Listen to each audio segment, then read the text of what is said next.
Hey, fellow nappers and aspiring nappers. Not all of us have a whole lot of money to spend or don't want to spend a ton of money on a napping kit. So I just wanted to show you, even though I do a lot of traditional primitive, bone and antler and stuff, but I did want to, when I first started, learn how to make my own napping tools. And it's pretty easy to do. I got most of this stuff at Home Depot. Got a couple of the little file handles and such on Amazon. One of the most important thing, you basically need boppers, you need an abrader, and then you need pressure flakers. So a lot of people are just getting into flint knapping, want the tools to do it, and to go out and buy the whole kit, it would be pretty pricey. So I just wanted to show you that you can pretty much do it yourself. It's not hard at all. The easiest thing I found was basically at Home Depot. There's these Aquapex pipes. It's for running water in homes. It's just a plastic pipe, and with the Aquapex cutter, there's just a blade that you squeeze. You basically just get to the length that you want. You would pop that. This is the most important part of the flint knapping in the beginning is the boppers. Most people use a copper bopper. So then to add weight, I found these Aquapex end caps that are just meant to kind of seal off the end. They just slide right in there. You can glue those in, epoxy them in, but you're going to epoxy the head or the thing on anyway, so you probably don't need to do that. And then I would just slightly rough up with sandpaper around the edge here so the epoxy has something good to stick. And then you just slide that copper cap on there, it'll be glued on. And then to make it look more professional, there's the little plastic Aquapex end caps there that you can just put in. I've seen this stuff at Ace Hardware, Home Depot, there's quite a few places.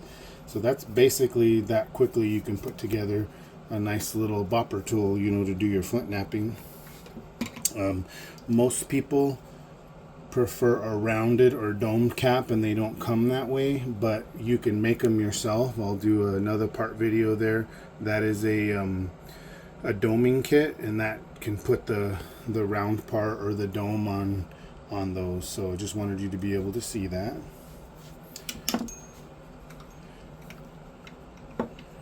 Here's a set that I did the different sizes.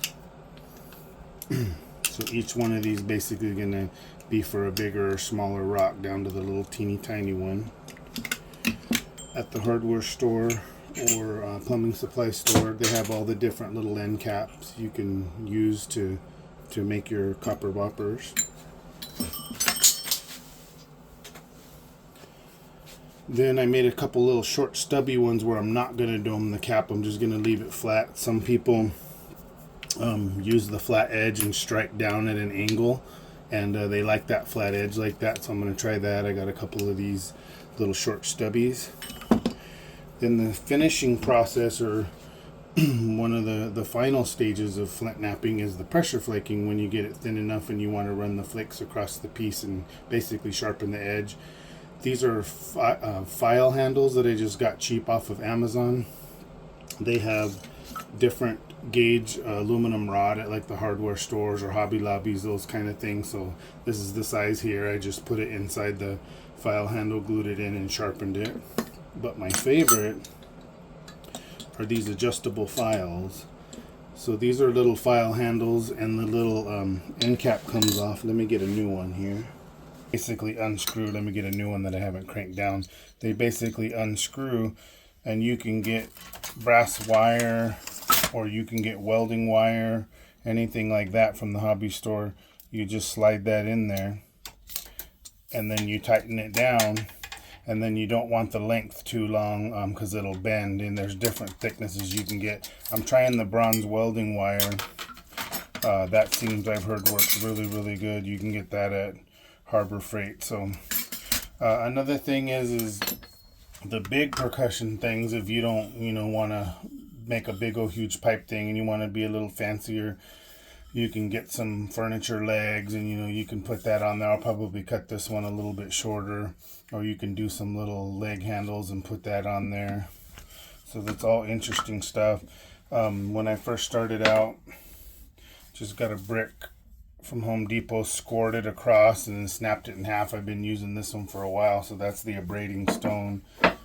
You know, if you're not out in the country, there's landscaping stones in those bags you can use as hammer stones. So pretty much there's everything you need. Make sure you get yourself, you know, some safety goggles. They're really important for flint knapping, especially with like obsidians and stuff. Get yourself some nice gloves. We've already just got a simple little box with some weights and kits whenever I need to make some new ones. So, you know, it's pretty easy to make your own gear, guys. If you have any questions or whatever, let me know. If anybody's interested in starting flint knapping, I'd be happy to help you. I'm not an expert, but you know, I did all this on my own. I forgot to show one more important tool, so I'm doing a second little video here. I had trouble when I got a lot better at making the little small ishi points and stuff.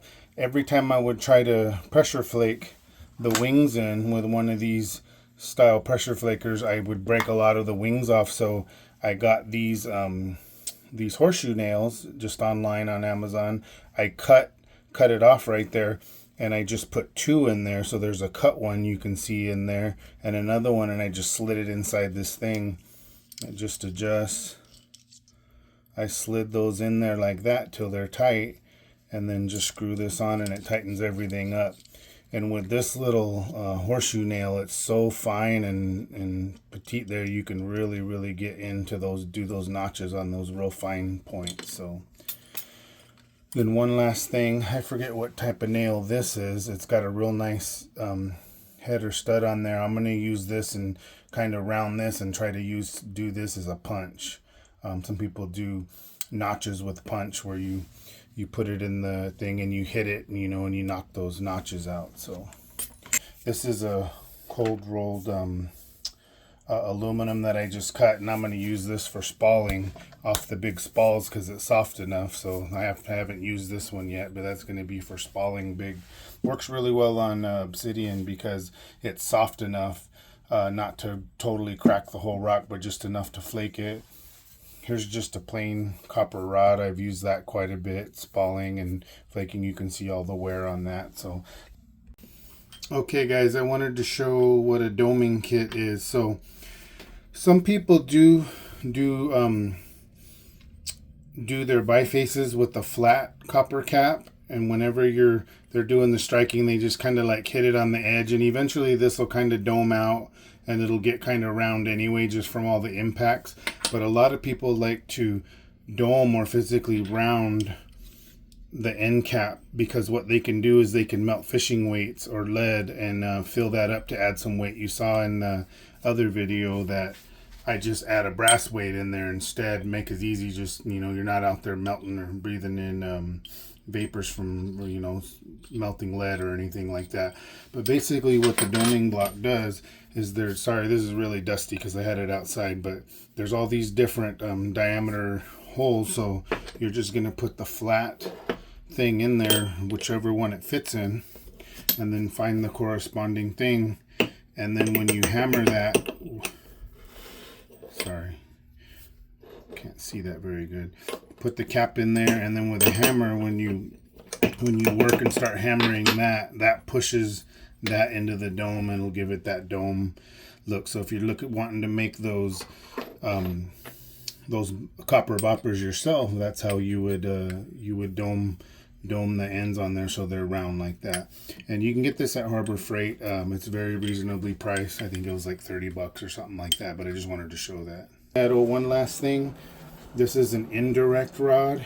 You can check out videos like Jack Crafty where they put this rod under the leg and they do what's called indirect percussion. And what indirect basically is on the workpiece, they set it right on where they want to strike, and then they strike that with a billet right on top, and that forces the flake off rather than aiming it and hitting it. It's just a lot more controlled. So check out indirect percussion on YouTube or something if you want to check that out. But let me know if you guys have any questions, but hopefully this will help somebody who wants to get started into flint knapping. Okay, thank you so much.